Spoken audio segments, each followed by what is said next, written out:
দিকে দিকে চলছে ডিম থেরাপি। পাণ্ডবেশ্বরের ছবি দেখাবো, পাণ্ডবেশ্বরের তৃণমূল নেতাদের ডিম থেরাপি দেখুন। একেবারে দুই তৃণমূল নেতা যাদেরকে গ্রেপ্তার করা হয়েছে, পুলিশের গাড়িতে তোলার আগেই ডিম ছোড়া হয় আর ছুটে পালিয়ে যান, ছুটে দৌড়ে সেই পুলিশের গাড়িতে উঠে পড়লেন নেতারা। দুই তৃণমূল নেতাকেই লক্ষ্য করে ডিম ক্ষুব্ধ জনতা। দুই তৃণমূল নেতা ধৃত যুধিষ্ঠির ঘোষ ও নিতাই অধিকারী।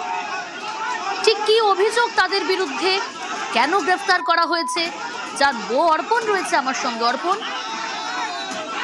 পাণ্ডবেশ্বরের দুই দাপুটে তৃণমূল নেতা তাদের যুধিষ্ঠির ঘোষ এবং নিতাই অধিকারী, এই দুই দাপুটে তৃণমূল নেতাকে কিন্তু গ্রেফতার করে পাণ্ডবেশ্বর থানা পুলিশ। এই দুজনের বিরুদ্ধে কিন্তু পৃথক পৃথক মামলা রয়েছে পাণ্ডবেশ্বর থানায়। যুধিষ্ঠির ঘোষ তার নামে যে অভিযোগ রয়েছে যে বিভিন্ন জায়গায় তোলাবাজি এবং বালি কারবারের সাথে যুক্ত, অবৈধ বালি কারবারের সাথে যুক্ত থাকার অভিযোগে যুধিষ্ঠির ঘোষকে গ্রেফতার করা হয়।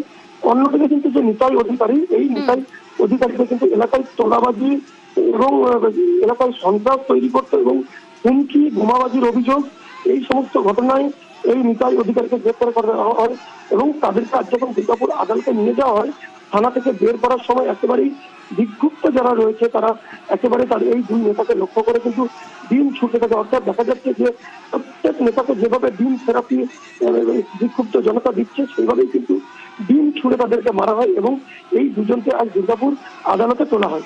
বেশ।